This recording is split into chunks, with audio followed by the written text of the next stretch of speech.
Hey guys, Time for Tech here. Today I'm here with a tech roundup of two pieces of tech I think are quite cool so far. And apparently Samsung is working on a Samsung Galaxy S8 Active.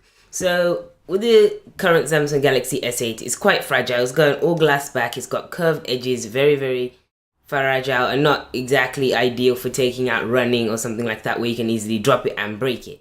So like the S8, S7 Active, it was a flat back and it looked more rugged and tough, so if you drop it there's no need to worry. And yeah, apparently Samsung are working on making an S8 Active. I'm not quite a big fan of this idea because first of all, the S8 isn't that much of an improvement over the S7. If you look at the specs, there isn't that much of a difference. They didn't improve the camera, they barely improved the battery. The only thing they really noticeably did was the screen, and it's nothing really that good. It's a great phone, but they didn't improve that much. So I don't think it warrants building a whole new phone for the S8 Active because the S7 Active is basically the exact same phone. And you might argue, what about if they change the looks and make it look better?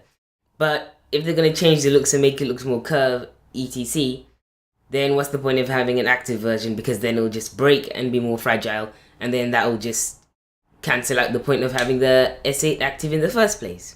So that's why I don't think they should make it, but yeah, apparently it's in the works and should increase.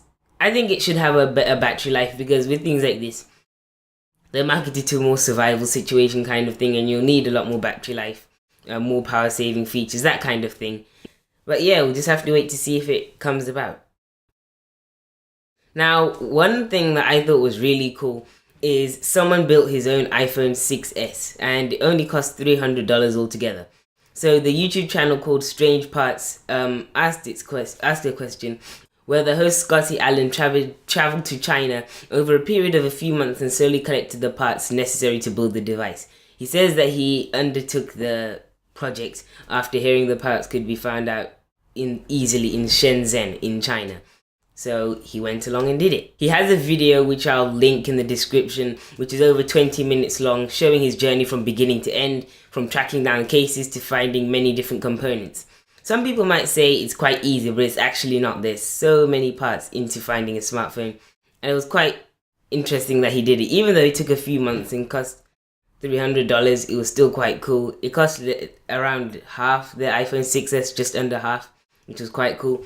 The only thing you had to buy was a recycled logic board that came with a Touch ID sensor included, because if you had them two separately, Touch ID wouldn't have worked because Apple's secure enclave is tied to each individual sensor. So that was impossible to do. So that was the only part he bought.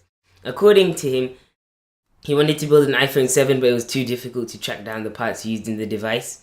But I still think it's really cool to build your own phone.